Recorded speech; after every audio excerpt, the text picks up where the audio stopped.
Hello and welcome into the SorareAndrews podcast brought to you by RotoWire. I am Andrew Laird, joined as always by Andy Black this week to talk about the U23 Purge. Andy, we saw this coming. Yeah, we sure did. We kind of talked about it a little bit. We thought that there might be maybe some potential issues with the way that it was implemented, and sure enough, here we are.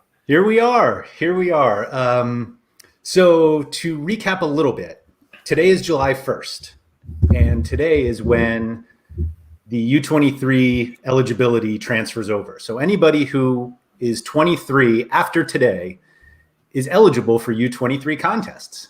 Simple enough, right, Andy? Should be easy. So with that said, you've been able to use 24-year-olds in U23 up until today because they were technically 23 last July 1st. So tomorrow is the deadline for the next game week. What are we on? 180, 181, something like that. 180. And so you shouldn't be able to use 24-year-olds in U23 anymore. But some people have been able to because they submitted their lineups early this week when these guys were still before July 1st. Did you set your lineups early? No, and if I would have just not destroyed my lineups from last week, I'd be in great shape. So I have so many great 24-year-olds that I don't get to use this week, and it makes me really sad that I have to compete against people that are using 24-year-old players. And like it's the competitive balance is completely broken, and it's such a big like oversight from the team in my mind. Like I get they didn't want to destroy all the lineups and force everybody to remake lineups, but they had 24 hours notice on this. People would have had all day to fix their lineups. They said that like not everybody is on Discord. Well, they have the in-game announcements. They can put it out on Twitter. If they wanted to communicate it, they could email everyone. There's ways to communicate things. There's ways to notify users of, a mistake or a change, and to just roll it out where in a way where you have the competitive balance completely broken in a game that people are playing for money is bad. And it's a bad precedent to set. And this is probably the most disappointed I've been, and I was quiet about it. I think I made one comment that, yeah, this is disappointing, but probably the biggest mistake, oversight, thing that's upset me the most on the platform. Yeah, like I don't want to say that this is going to sound weird, but I don't want to say that we warned them, because we didn't. We said it on this podcast, but there was never a point where I went into Discord and was like, hey, can you confirm this is what's going to happen? Part of me thinks they wouldn't have known, at least last week when we talked about this. It was literally a week ago that we talked about this. And I would think that they need to know how their application is going to handle that cutover. I think they should know, but I think a week ago they wouldn't have known. But that would have given them time to figure it out, because we had the weekend we did this before the game week last weekend. And so this game week wouldn't have been open anyway. There was also we kind of joked about it, that there were going to be rewards in U23 last week that were never going to be usable because they were giving out 24-year-olds. Yeah. Turns out you did get a week if you set your lineups early. Yeah.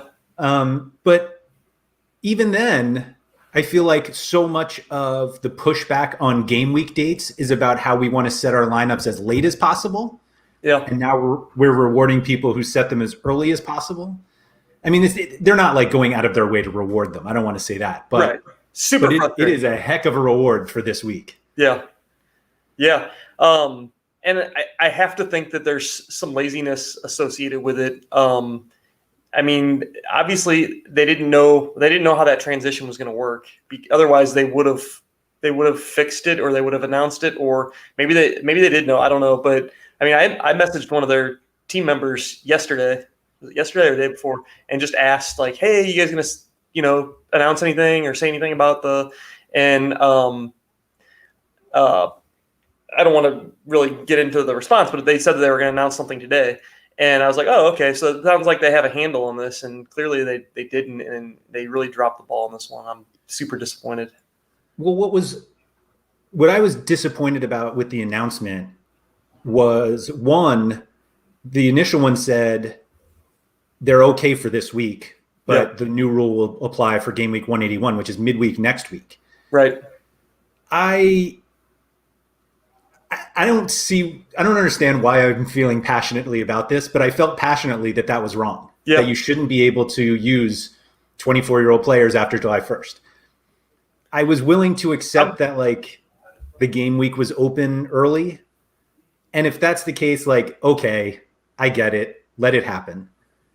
But this whole, like, some people can, like, the fact that there are two people who could have the same card but different serial numbers, and the person who submitted their lineup on Tuesday can use it, and the one who didn't do it before then is out, is nuts.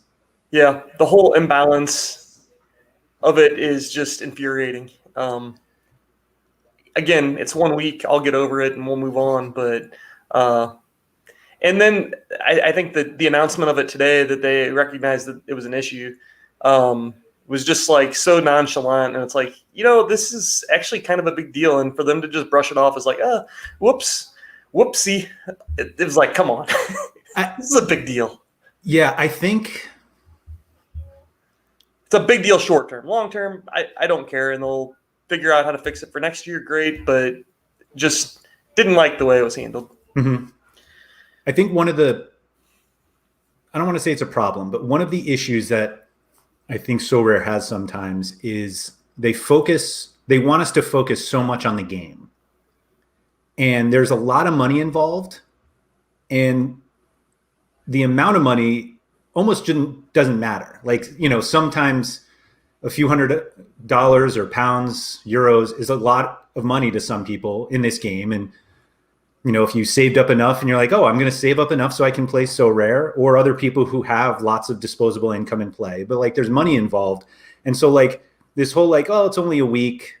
I agree. But like some people, I don't want to say like some people need this money, but like people play this game sometimes to really make money, and they're kind of losing an opportunity here. Well, then there's people that planned this out, and they knew that this was coming, and they didn't purchase guys like Kikuchi or Chris Mueller or whoever that got purged. And then this week they were like, ooh, this is when I start to take advantage of the players that I purchased. And it's like, nope. Nope. Yeah. 1 more week of you getting screwed. Right. So I kept going back and forth kind of in my mind of like what they could have done notification wise. And I think they put an alert up on the site on sorare.com. I don't know if they would have done that had a bunch of people in Discord responded like, do you realize how many people are not on Discord? Yeah. Because that's kind of where the announcement was. That's where most of the announcements are. But it actually reminded me that I was complaining last week about how when you sell a card, not if it's like a direct offer, but like if you have a card on the secondary market and it sells, the first notification you get is that for me at least in this instance, my training lineup was now invalid. And I thought to myself, what a terrible experience this is, that like I put a card out for sale, it sells, and they're like, by the way, you need to check training lineup number 16 because it's not valid anymore. Like there's no notification that I sold the card yet, blah, blah, blah. Right. But that's exactly what came into my mind today when everyone was like, well, how are they supposed to notify? And it's like, that's how you notify. Your U23 lineup is no longer valid because you have a 24-year-old. And I mean, they can also email people too. They send out emails for announcements like French players have entered, Right. So, yeah, that bothers me. Misaki, I think is how you pronounce it. She made a pretty good comment here. They should have validated any lineups with non-U23 players and sent out notifications regarding, any managers who didn't come on to rectify shouldn't have been able to use those players anyways. Well said. Perfect. Yeah. I it seems easy enough for me. That's all. Yeah. That's all.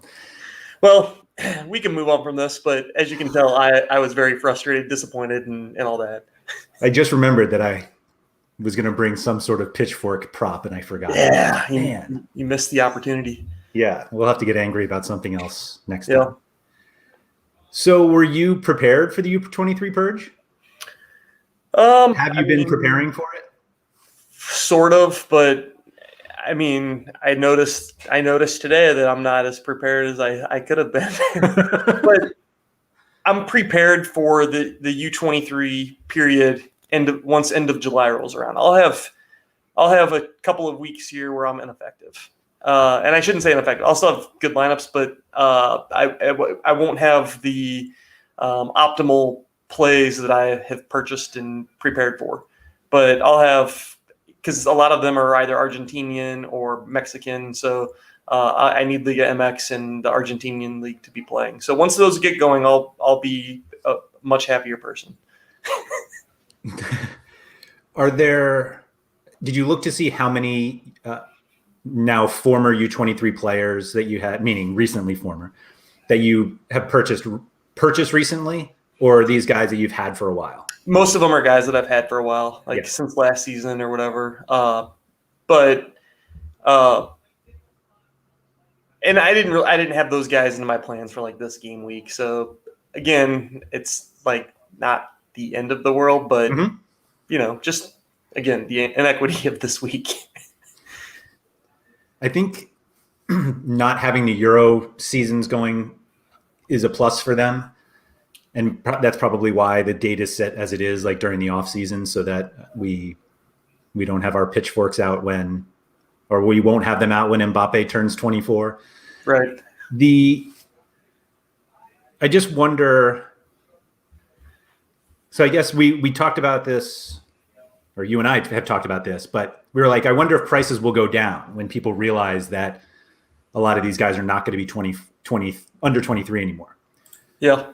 Do you think that's been happening, or are people actually getting like today, or not today, or yes, today, sort of today, unless they set their lineups, but do you think we'll actually see a drop in these prices specifically because these guys are no longer U23 eligible?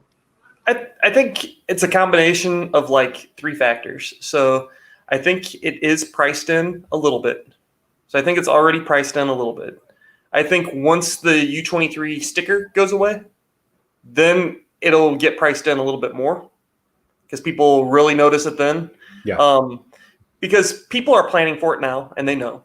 There's people that are not really planning and don't really know, but they will know when the U23 sticker is gone. And then also form plays a part too. Like if a guy is still scoring really well, it might matter a little bit, but if he's still scoring well, he's still usable. He's still going to be great and play well in SO5 tournaments, whether it's regional or all-star division. Yeah. That makes sense. I think it's also a little difficult to look at the market now and make any sort of declarations just because the market is we're in a dead period sort of in the soccer calendar. It's, July 1st. So Service made a good point. Goalkeepers obviously kind of are the outlier there. They're going to be affected by this the most, and their prices will be affected by this the most. Right, since there are like 5 of them anyway worldwide. But right, that makes sense. Have you been selling guys who are about to lose it? Nah, I just couple of things there. Like I don't like to maybe exploit that or take advantage of that. But also I think like I said, I think it's kind of priced in. I think people know this, so it's not like I'm getting some big edge by selling a 24-year-old guy that's about to lose U23 in 3 days. I don't think that you're going to get any more or much more now than you would in 3 days. Mm-hmm. That makes sense. I was telling you before that most of my U23 guys are not losing their U23 eligibility. I've done that completely on purpose for 2 reasons. The first is a lot of the guys who are losing U23 eligibility are some of the best U23s around, and therefore are priced way out of where I could have gotten them. So that helped me. I'm not buying Mbappe. I'm not buying Kikuchi. And so that forced me to buy younger guys who were cheaper. So now I'm here like like, Alphonso Davies. Here we go. Well, yeah, Davies, although that was early. I actually don't like, not that I don't count that I bought a Davies card, but it was like anything before, the whatever that boom was, February. March or April. Yeah. That doesn't count. And so I just got lucky. Okay. There was no foresight on that one. It was that just happened to be early. So that one, João Felix, I'll actually take blame for, but Davies, I can't take credit for. But anyway, so that didn't like change much for my U23s. And I have a bunch that I probably don't, I won't play, because U23 is kind of like where is the easiest place where you can take like long shot bets on these guys, because if they're not good at 17, that doesn't mean they're not going to be good at 24. Right. And as much as we all want to believe that Sorare is going to be around forever, like that's where you say, oh, I can get 10 years of utility out of this guy. And if he only is a starter for 7 years, that's perfectly fine. But I wonder how many people are drastically changing what they do, because now like if you had been playing U23 for the past calendar year, I don't even want to look at beyond that, but like if you have no guys left, don't you presumably think you'd want to get back in? Certainly, yeah. And there will be people that realize, oh man, I'm missing a midfielder or a defender or whatever. I knew I had a midfielder, but now I don't have a D3 defender or D3 midfielder or D3 extra or whatever. There may be people that realize, hey, I'm missing a piece, or they didn't realize one of their players was turning 20, was 24 or whatever, and won't be U23 anymore. So there's certainly going to be people purchasing those players here in the next few weeks, and that will probably be noticeable. There were a couple of guys that I was watching that are remaining U23 players, and I have noticed their prices slowly crawling up. But also they're in form right now. Like Georgi Mihailovic, am I saying that even close to being right? Close enough, yeah. But he's I think had a decisive in his last 2 games, over 60, 70 points, and his prices have climbed up over the last 3 weeks. But which one is it? Is it because he's U23 for a couple more years, or is it because he's playing well right now? Right. I don't know. Both, right. Yeah. I was looking, Cole Bassett was the one I was looking at, that he's also, I think he's 19 or 20. Yeah, he's super young, and he kind of profiles similarly to Mihailovic, because they're young, they're kind of decisive dependent, but they've been getting them recently. And so his price is kind of creeping up as well. Do you think we see like a huge rush to U23 European players as we get closer to we're 6 weeks away basically from the big European leagues starting. We have, we're 2 or 3 weeks away from the other America, Mexico and Argentina and Brazil, or Brazil's actually still going. So what do you think we're going to there's going to be a huge U23 premium because everybody lost their guys?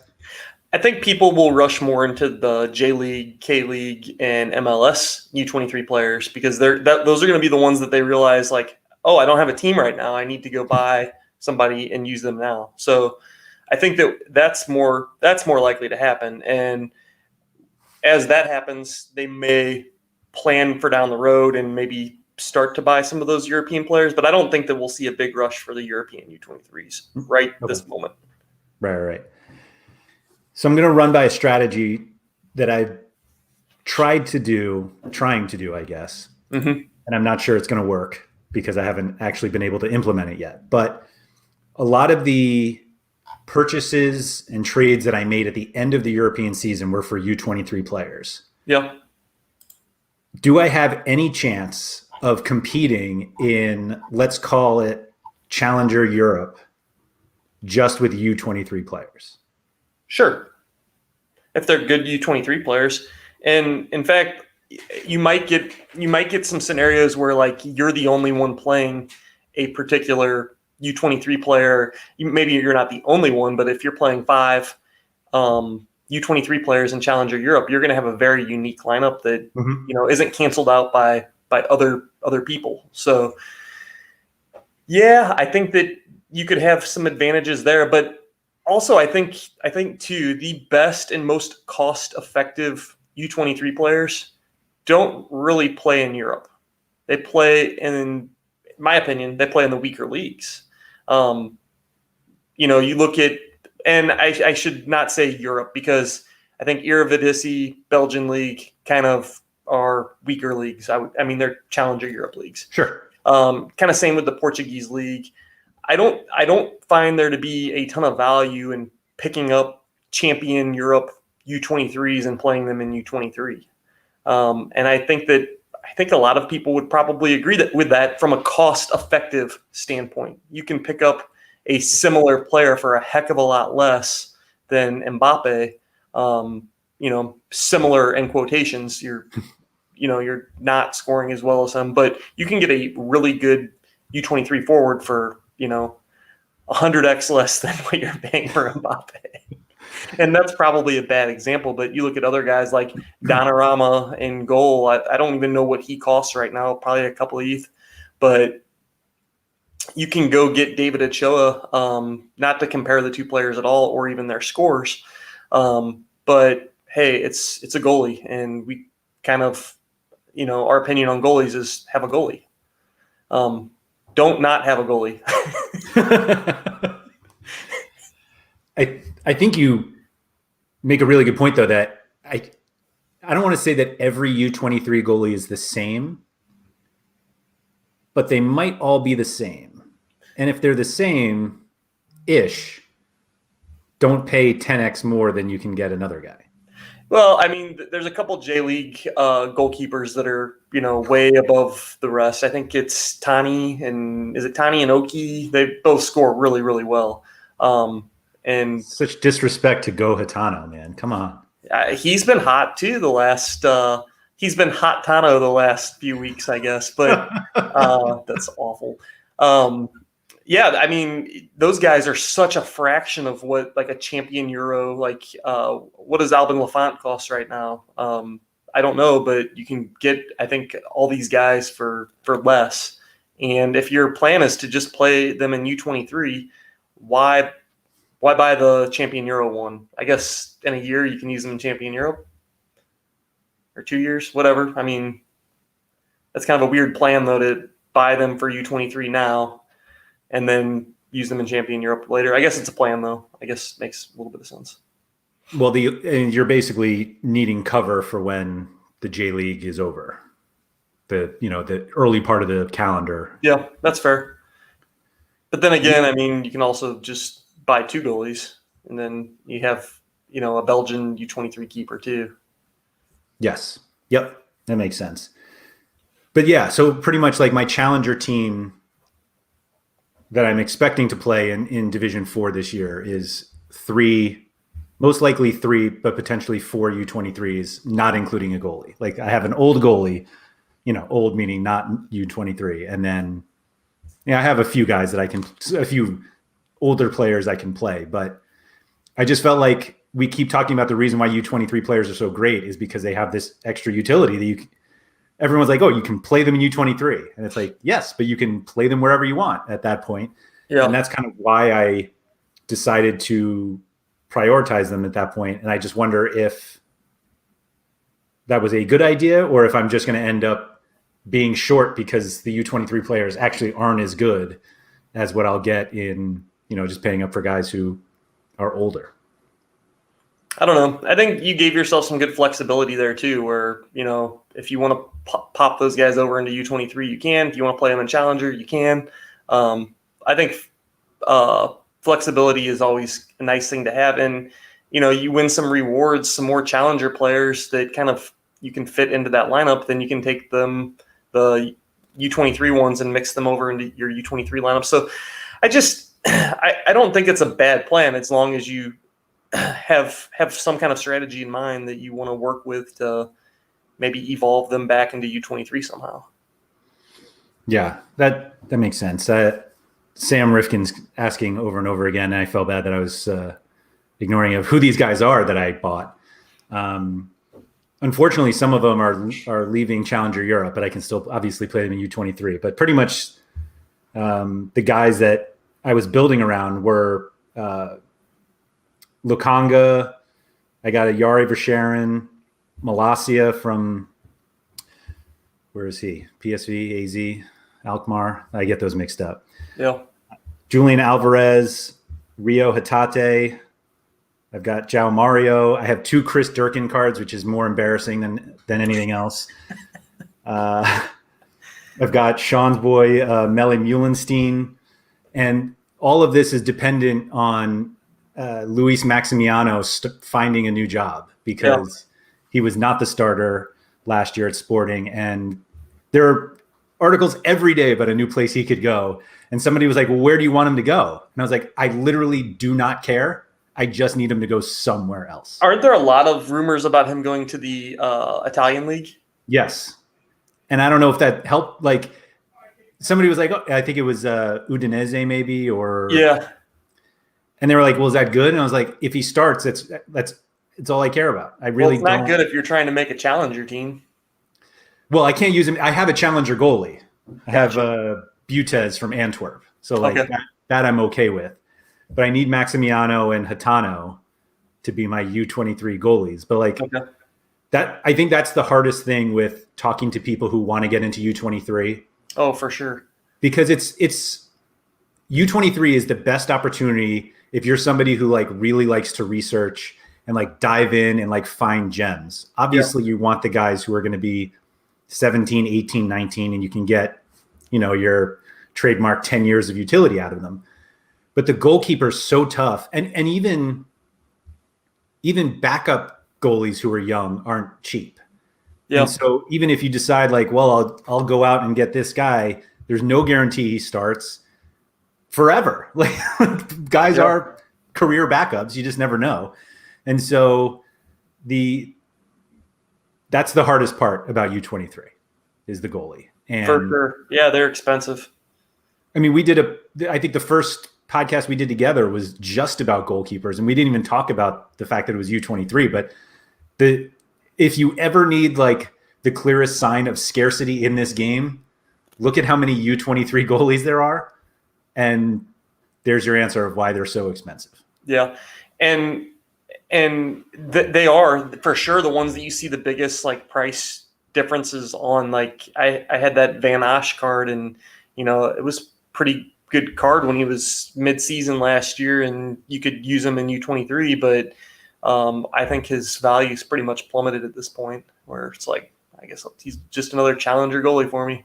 I was just going to say he's just another challenger goalie. Yeah. But he was, and it's tough to price it, but I think if he was still U23, he'd be at least twice, if not 3 times more expensive than he is right now. Yeah. And even if it was just one more year, it'd be a whole year that you could use him. But. Right. That's why, Quinny just won a Van Osch. Yeah, nice. Quinny, was that in a U23 competition? Just curious, because, man, that's a bummer. But that's why, like, Van de Voort is so expensive. Right. Because, not only does he play on, like, one of the better teams in Belgium, but he's 18 years old. Yeah, and he's projected to be great. Yeah. And he's U23 for, like, 5 more years. Right.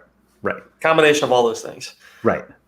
Years per dollar, I guess he makes the most sense of anyone else. I guess. Wow. 10th in D3. Oh, so U23, that's brutal, man. Sorry to hear. Oh, that's so brutal. So brutal. So that was the other thing. Like, I assume, I didn't look at the prize pools, but I assume that there are still 24-year-olds in the U23 prize pool. I don't know. I didn't look. Do I dare to look? It won't take us very long. I don't think to just do a quick skim. We thought that was a problem last week. It was. It for sure was. The bummer about that is I've long said that not that you should prioritize what you play based on what you win, but I kind of think you should do By that. the way, there are 24-year-olds still in the prize pool. I see De La Cruz right off the top. So, and Kikuchi. That's disappointing. Frank Kessie has been 24. Oh, there are none left. They've awarded all those already. Man. Somebody else in chat here, David, said he got a Mueller a couple weeks ago. A couple of weeks, that's not bad. Yeah, especially if you're able to squeeze them in this week. Right. I mean, at some point, like they can't just like stop giving out 24-year-olds early. I mean, I guess they could, but yeah, I think up until I guess this week, I understand. I certainly understand the frustration, but you're right. They can't just like stop rewarding them. Like they're U23 still up until July 1st. So I don't know. I feel like that is frustrating to win one of those, but I don't feel like there's much they can do about it, or if they should do anything about it. I don't think they should. I don't think there's anything we can do about it. It seems like the response to what happened this week with the tournaments, though. Yeah, for sure. Like I get it, but man, I don't know. The ironic thing is that I don't even have a U23 lineup this week. Can't even enter. And yet here I am. What is this? 0.5. Yeah. Derek Etienne Jr. this week for Bob Flynn. Man, he's gone for the Gold Cup too now. I just read. Yeah. Yeah, there's going to be Gold Cup. I mean, I know we're talking U23 Purge. Gold Cup is be a good topic for next week because Gold Cup is going to really throw a wrench into a lot of plans for people in MLS or Champion America. Just actually, Sorare as a whole, all of your SO5 is going to wreck it. My favorite thing about the Gold Cup is that I now have a U23 goalkeeper. Hopefully. Which one? Hassel or Hassel? I bought, Hassel earlier this week. Nice. Anybody who, I mean, obviously people who play Sorare are listening or watching this podcast. So I made an offer to Pavel, and he accepted it like right away. It was an ETH offer. And I was just like, oh my God, did I just grossly overpay for this card? Because like, I don't think I've ever had a one and done with him. But Hassel's, sorry, what were you going to say? I was just going to say, I think if he automatically accepts it first time, you probably overpaid a little bit. Part of my thought was like, he probably gets so many, here are my 85 cards for your one. And if it's just ETH, he's just like, okay, that's close enough. I'll take it because I don't, valuing time. Yeah, you're probably right on that. At some point he's got to liquidate this stuff and turn it into ETH. So if you're close on ETH, he's probably gonna take it. But I don't deal with him a lot, and I know a lot of other people do. So they probably have hacks that they use on Powell all the time. I'll be honest though, I kind of get that feeling every time I have an offer accepted. And I think most of the deals I've made have been through Discord, so there's some back and forth. But the offer sent, the direct offer sent to somebody not on Discord and accepted, it's like, oh gosh, something wrong. Quinny said he got a Hassel super rare for 0.15 23 days ago. Oh, that's too close to what I paid for a rare to.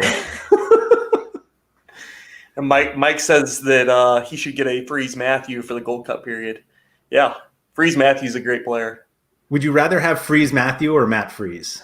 Definitely Freeze Matthew. I love that error went by for an entire year, and either nobody said anything or they just didn't care. One of the two. But that error just like went through, and nobody. I mean, it's a backup keeper, so I just think nobody really cared enough to say anything. I like that the current card says Matt too. It's not even Matthew. So it's just like a totally different guy to them. It's not even a correction, just a new guy that Philly signed. But yeah, Matt Freeze was expected to be the starter in Philly now that Andre Blake, or not now, but when Andre Blake goes to the Gold Cup. which is soon. I think that's the hardest thing is everybody was like, well, did so-and-so get called up, blah, blah, blah. And it's like, we actually don't care if they get, I mean, we obviously care if they get called up, but the important thing was like, when are they leaving? Right. And we obviously have a game week that starts in 11-ish hours. Yeah. And we're still trying to find out who's going. Kevin Molino, we just found out, is already gone. Yeah. Which is like, what? Yeah. In my mind. And there was other guys too I was reading about that had left early. I'll have to dig through and Jonathan Dos Santos and Efrain Alvarez, the Mexico team, and then didn't Pulido go or something. Pulido got called, but he's hurt. Yeah, he's got a foot laceration or something. Right. So Costa Ricans, Quinny brought this up. So Ronald Matarrita is gone. Yeah. And there was somebody else from Cincinnati who went with him. But Randall Leal got called, but is only going for the group stage, which they're not in yet. So he's actually going to play this weekend. So you can't even go by like the federation. I didn't even know you could do that. Right. But then it's CONCACAF. And I'm like, I have to remember that CONCACAF, you can pretty much do whatever you want. Yeah. Boy, we went off the rails there. Although I think Leal was a U23 until today, right? Yeah. Unless you submitted your lineup yesterday. Did you get him in? I'm gonna keep doing it. Yeah. I think Leal's price has been tanking. I think part of it is that he missed some games because of the Costa Rica. Oh, well, he came out, and I mentioned this, podcast a few weeks ago. He came out super hot. Like he had 100, he had a game in the 80s, and it was one of the cards that I tried to sell the top on, and he's come back down to earth a little bit. But also I think prices are him coming down to earth, and also his U23 badge is going away. So again, I think it's just we're seeing combinations of factors there. And it seems like MLS prices are kind of down. Yeah, for sure. I think the preseason MLS run really messed people up, but I feel like part of the reason that a lot of MLS cards are not selling now is because it was a lot of people who bought in that run up.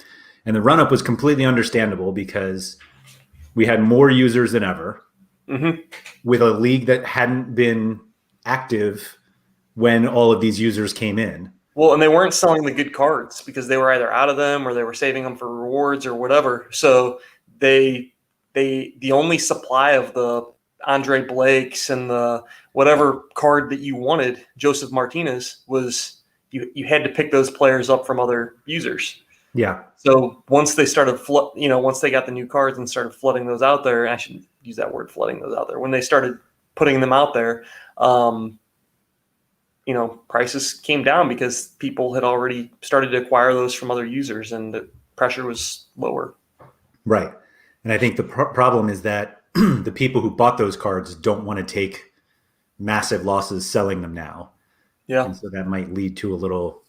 Or don't want to take additional risk on by buying more. Right. Yeah. Right. Especially if they are pretty much only trying to get through the summer before the Euro seasons start up, because I think there are a fair number of people who play MLS and J League now and K League because it's on, not because they particularly want these cards, but if they can get rid of them for their Euro cards, what they actually care about, then we can do that. I was going to go through this list of guys. Do we even want to go through it? Yeah, sure. I mean, you can pull a list up. We don't have to go through every single one, but it's an interesting look at all the MLS U23s that are going and staying, and I thought it was kind of nice. Yeah. So my favorite page here, and we'll bring it up on Sorare Data because, of course, there's a page on Sorare Data that tells us all this. But this is the player rankings for those of you who are watching. For those listening, you're going to have to use your imagination or just follow along. But if you just go to Sorare Data, there's that scout link up at the top, and then player rankings. That's what this page is. And then we can actually just click this wonderful button, U23 eligible. Now, this is still showing the guys. Oh, maybe it's not. No, it looks like he just recently updated it. HG knew we were coming. Oh, man. So anyway, so now these are the best U23 guys left. I was going to ask him when he was going to do that. And we tried to do that. So you sent me a list. This was great. I apologize for everybody. So basically, this list still had the current, the 24s in it as of, I don't know, earlier today. Like 2 hours ago. Right. Right. And Andy sent me an Excel spreadsheet of like, here's the top 100, but I took all the 24s out and we can talk about it. And he's like, I'm sure by the time we actually talk about it, this spreadsheet will be obsolete. And here we are talking about it, and the spreadsheet is completely obsolete. HG nailed it again. It's amazing what this guy is able to do. But anyway, so these are the guys you want. And if you saw the list, I wish I saved it from earlier. I think Wendell was third, but I think something like 9 of the top 12 are now gone. Yeah. And like there are some high impact players that were gone, and I wanted to, of course, you can sort this. I was going to talk about MLS since that's kind of where we are. And somebody mentioned Mueller. We talked about Lille, but the list is like much, much shorter now that all of those guys are taken out. Like I think Trusty here is 8. That guy is just killing me because I gave up on him. But I think he was in the high teens or early 20s before the list switched over. So, of course, it is just turning into a plug now for SoRare data. If you're looking for U23s, just use this page. Right. I think that the top 5 players you sort by each position. Top 5 players in each position are going to get a nice bump in their value. I think it might water down a little bit after that, but I mean, you look at that page right there. This is my favorite one. Oh, goalkeepers. Yeah. Only one. And I think part of the reason for that is to qualify for the rankings page, you have to play in at least 10 or 15 games or something like that. Like I assume you have to have like a last 5 average. Yeah, there's a minimum number of games you have to play. 7. It says it right here. There we go. But I'll go to at least the longer list here of all goalkeepers, excuse me. And there's Tani and Oki, and it's not a long list. It's really not. 20. And these aren't even all starters is the problem. Yeah, number 20 is relegated. Plays for Dijon. Yep. And I don't think Illich is guaranteed to start. Muric is on loan was on loan from Man City. Yeah. He needs a new job. I think number 5 on the list was Anatoly Trubin, and he should be getting transferred to a big league, I think, this summer, but supposed to be, yeah. I mean, who knows? He might not. Right. You got a Ukrainian for another year. Yep. But it's a pretty weak list overall. But these guys are going to be the stars soon because these are the people that they're competing against. So right, or we're going to get some other new random tier 3 Kikuchi guy that's going to come in and take over the world here. We'll see. Jimmer will certainly remind us of it. Yes. His tier 3 Kikuchi reward. Oh, yeah, I have this guy, Sebastian Siznanski. I forgot about him. Yeah. He's there too. I actually bought him as a Challenger Europe midfielder who just happened to be U23, not the other way around. Right. But I still don't know if it's the right decision or not because I haven't even used it yet. Like, I literally bought these guys all at the end of the season. So they got me like one game. I actually won a card in U23 in like either the last game week or the second to last with these guys I was picking up basically for this coming season because I had them. Do you think that you got better deals on them in the last week of the season, or should you have waited till like right now? So I absolutely not now. Yeah. What I have a spreadsheet that I keep that SoRare data has made obsolete, if you've heard that before, but it was basically a watch list. And my watch list was guys I was in, the player name, last sale price, lowest offer price on SoRare data on SoRare and the date. And I was using this basically to track prices to see if anyone was going down that I might be able to get cheap and whatnot. And I bought a few guys on the list that I thought were at the bottom. And then it went a little lower, like right when the season ended.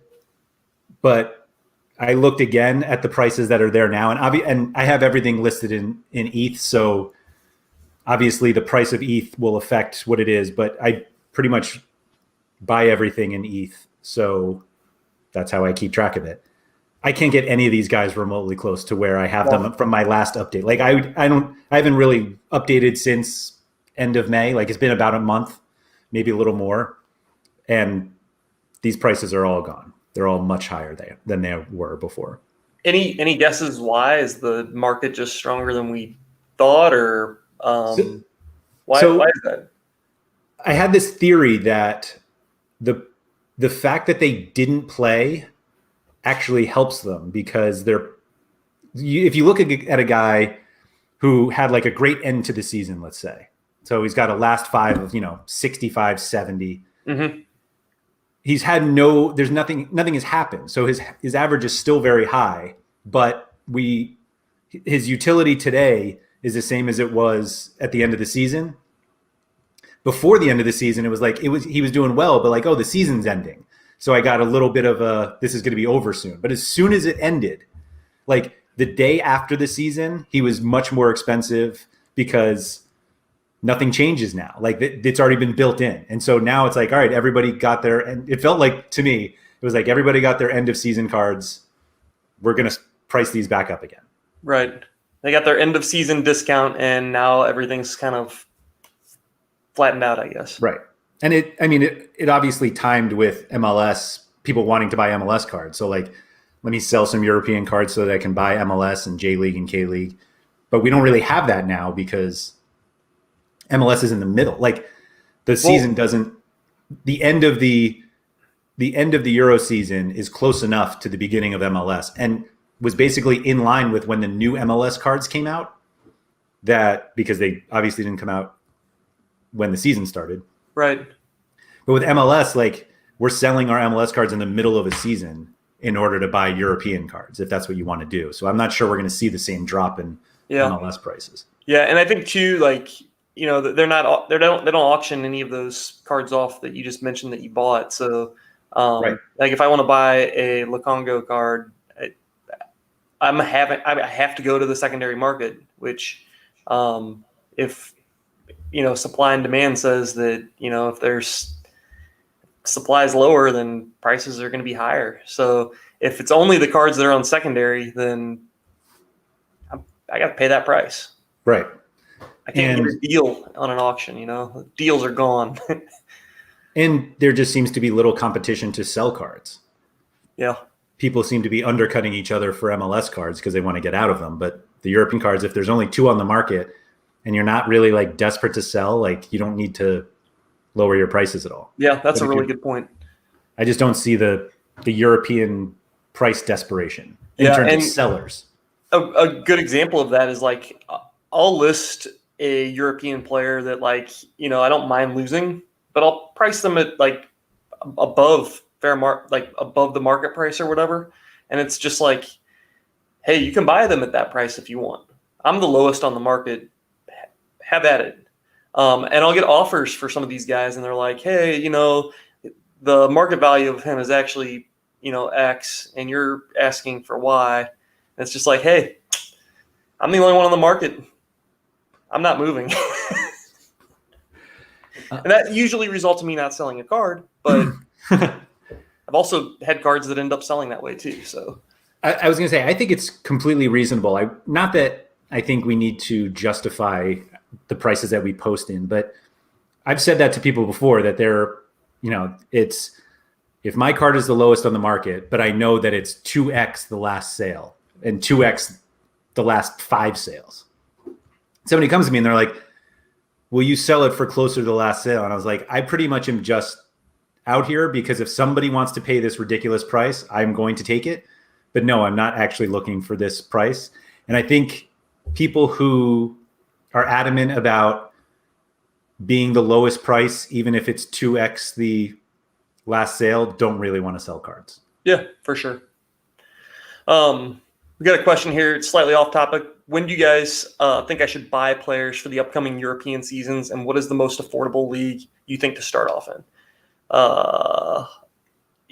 Affordable European league? I would say Eredivisie or Belgium. Affordable overall, I don't know, maybe K-League. That's just a guess. I really don't know. But I think that the Eredivisie has like some good young players that you can tap into and start building off of. I think the benefit of the Eredivisie, and the Jupiler League is they're high scoring leagues. Yeah. And so if you're playing All-Star, and I guess it applies to Challenger because, like the Turkish league isn't, as high scoring. The Russian Premier League is not as high scoring as what we see in the Netherlands and Belgium. But I think those are the leagues to go to. The problem with the Jupiler League is that you and all the original guys know that league. And so there's no knowledge edge there.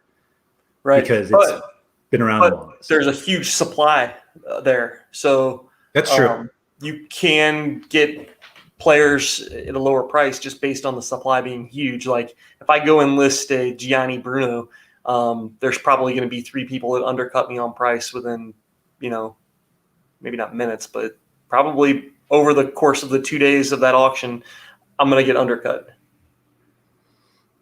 Gianni Bruno was one of the cards I bought at the end of last season. Yeah, nice.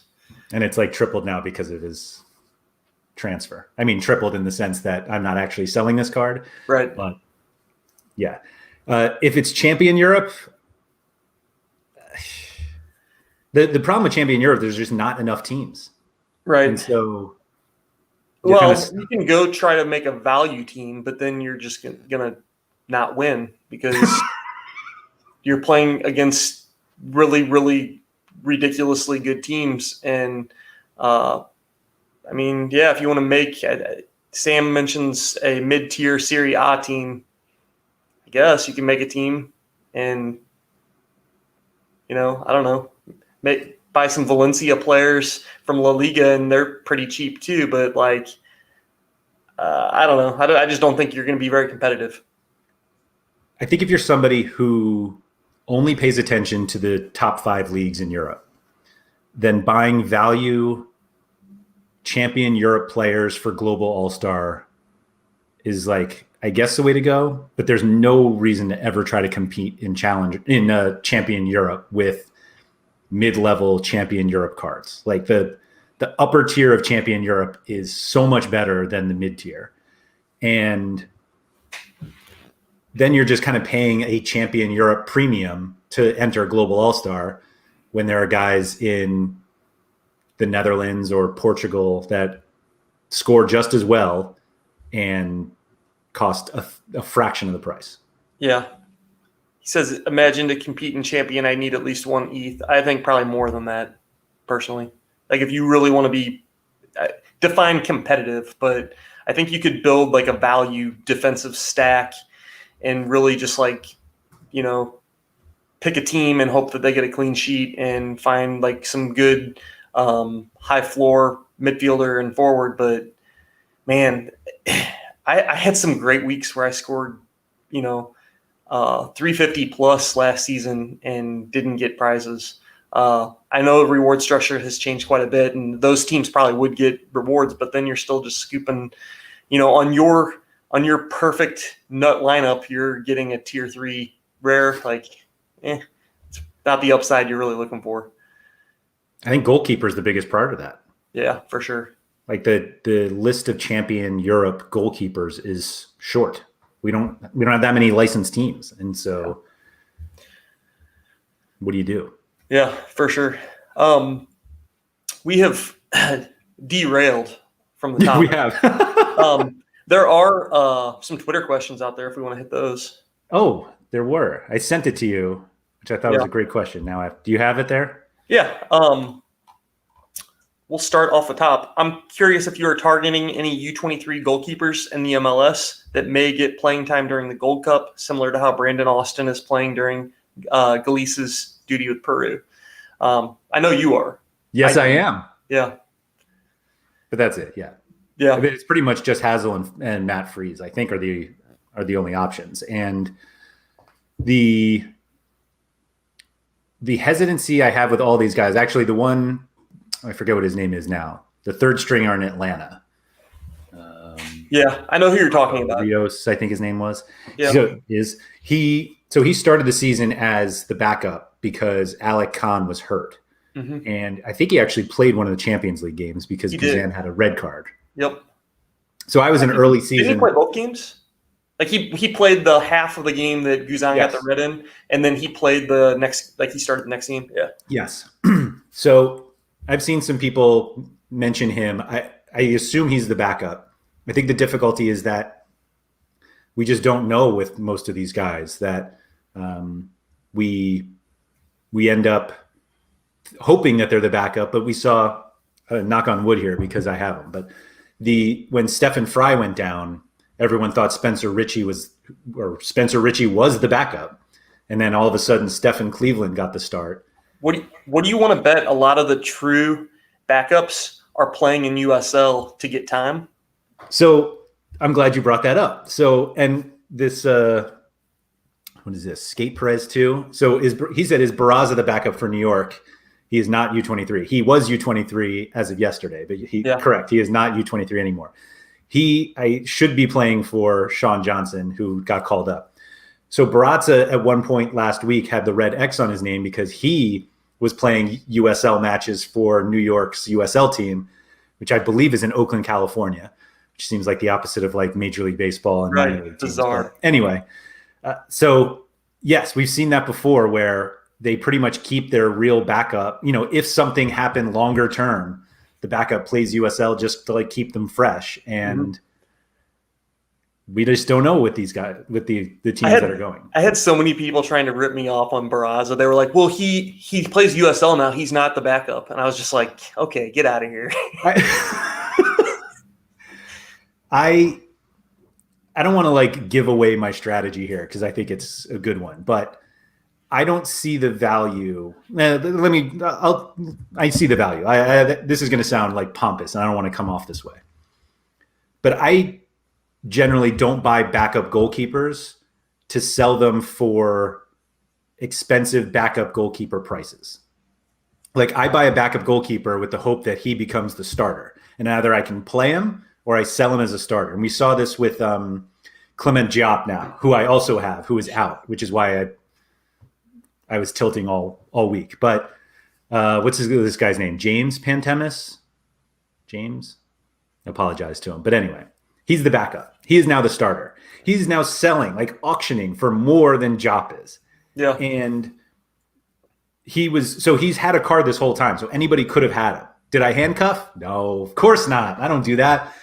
So, but people were basically selling him for, you know, if they bought him for 0.15, and that is, 0.015, and then they'll put it on the market for like 0.03. And it's like, is that enough? Why even take the risk? You know, surely your 0.015 could be used elsewhere where you're just buying this backup goalie and then you're only selling it for 0.03, where now you can sell him for 0.2, 0.25. See, yeah, but there is something to that strategy. If you know, like the guy that was buying all the New England backups. Gator guy. Yeah, Gator guy. He had a good strategy there, and he knew that what's his face? Matt Turner. Matt Turner was going to Gold Cup, and he was right. He called his shot, and he was right. And now he's going to be able to. I imagine he's flipping these cards, but there's no way he loses on this. He's going to make money selling all these cards because they're going to be starters for a month, and certainly they're going to sell for more than he bought them for, a month ago, 2 months ago, 3 months ago. So he's going to make money there that he can turn into starting goalkeeper that is a real starting goalkeeper or something else. But I think there is value in those plays, but you just have to be very strategic with how it plays out, basically. Sure. But in that situation, if you buy Brad Knighton 3 months ago for 0.02, don't sell him for 0.025. Oh, for sure. Yeah. Figure out whatever the mark, wherever the market is, and then undercut it. Right. It's going to be a heck of a lot more than 0.025, I think. Sure. It should be. And he has like 40 of them. So it's really, Yeah. I like the strategy though. It makes a ton of sense. And it kind of played, I mean, it's what I've always thought about with goalkeepers anyway. Like I don't think he ever owned Matt Turner. Yeah. I don't think he even cared to. Right. But he knew that Turner was going to be gone at some point, which is, right. That's much sharper than what I did and just, bought backups and hoped somebody got the stomach bug or something. But, yeah. So I don't really hope they get hurt, but anyway. One other question here. Well, I guess two other questions, but we kind of answered one of them. Do you expect there to be a significant market hit to the guys no longer U23 like Leal, Medina, Saloy? I think we kind of addressed that already. And then one last question from John Morris. How long-term of a view do you generally take when coming up with a valuation for U23s? What variables do you think make a player's long-term value more or less certain? God, I love that question. I'm going to add on to that question, or I'll interrupt it first. If you buy a U23 player, do you think of how long you can play him for, like, in Sorare, or how long you can play him in U23? Yeah, how long you can play him in U23, I think, is the most important because it's shorter term. And really it should be important to most of us is I don't want to say like really short term, but like semi short term, a year out, 2 years out. And when you can play a player 2 years out in U23, great. And it means that, in a year, if I want to sell him, he's still U23 and he's still going to have that badge. It'll help his card sell. So I really don't think 10 years out, like, I have this Alphonso Davies, I'll still be using him in 10 years. I really hope he retires back to the MLS so I can use Alphonso Davies in Champion America. In 2034. Yeah. My kids can use him then. Yeah. After he pays to send them to college, I think. Right. Yeah. No, I guess my question was less how many years they have in U23, and do you actually think of where you'll play them when they're not U23 anymore?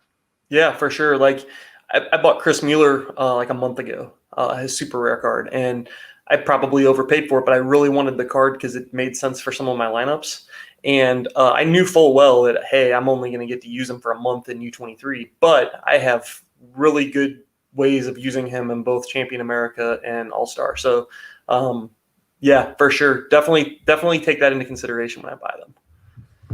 And do you consider the league at all? I mean, Mueller obviously was MLS, but like if you're buying European U23s, do you actually put a premium on Challenger U23s because you think that they'll be better Challenger Europe players than Champion? I put a premium on guys that I don't think are good enough to transfer. So like Chris Mueller. It's great though. Yeah. Chris Mueller, I don't think he's good enough to go play in Europe. I thought the same about Jordan Morris, and I paid big for his super rare, and that really backfired last year. And it was just that whole deal was super unfortunate for him and for everyone. But Chris Mueller, I don't feel like he's good enough to play overseas. And those are the players that I want in either U23 or even just in MLS and specifically, like Diego Rossi scares the crap out of me. He's expensive and he could go to Europe and sit on the bench. Mm-hmm. And that card is useless then. And I think that, there is something nice about having an unambitious player or a player that's just not quite good enough or not sexy enough to go play in Europe. And I think you and I talked about Atuesta a few days back.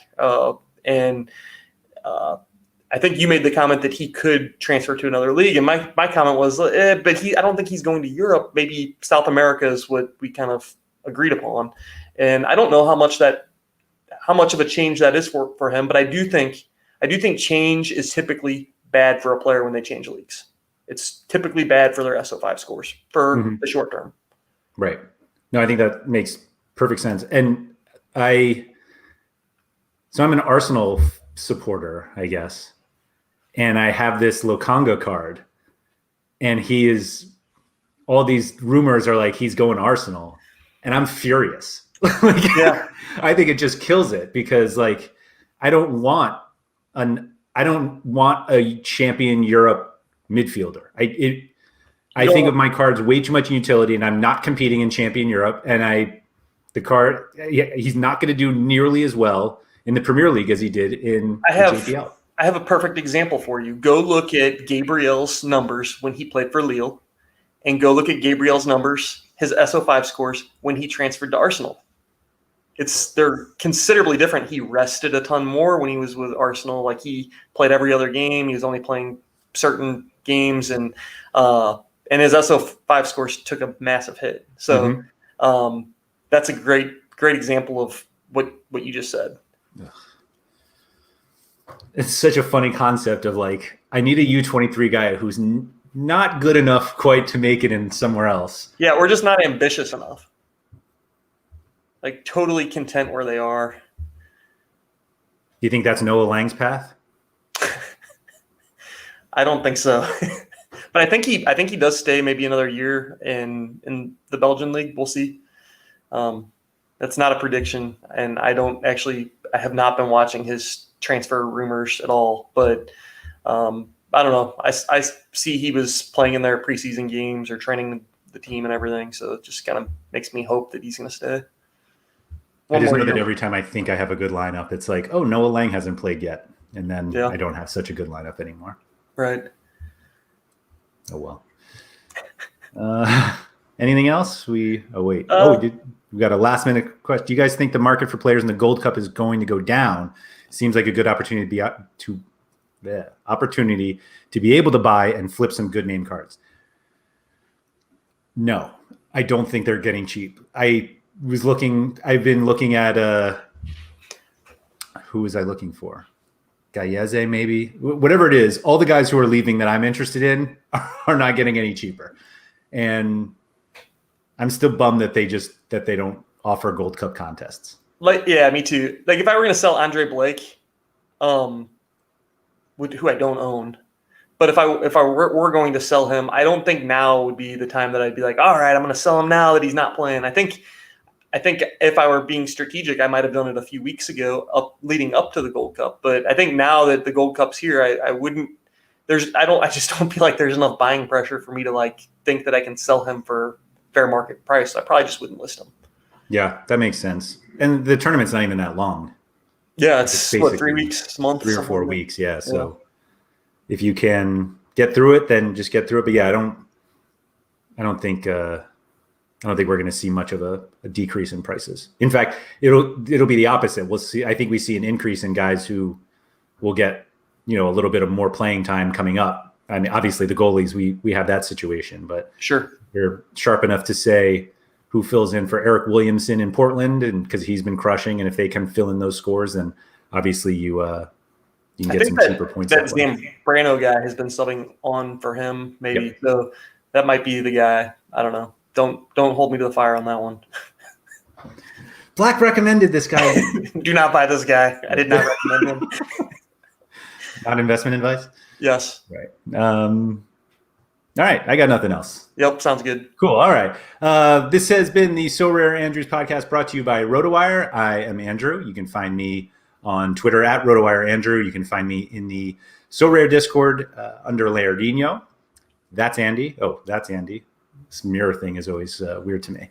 You can find him at ABlack86 on Twitter. He's at Black in the Sorare Discord and on Sorare. We will be back next week, Thursday, with another topic. We don't have one yet, I don't think, actually. So, we mentioned maybe Gold Cup, but that might be there might not be enough content there for us to go for an hour on Gold Cup. Especially so since Gold Cup's not covered. Right. We're doing these live, so everybody who is watching on YouTube, if you could please hit the like button below, feel free to come back. I think the conversation this week in the chat was more active than we've been, so thank you guys for participating in that. If you are listening to the audio version of this podcast, if you could please rate and review it wherever you listen. So, Andy, that was fun, and I'll talk to you next week. Sounds good. See you.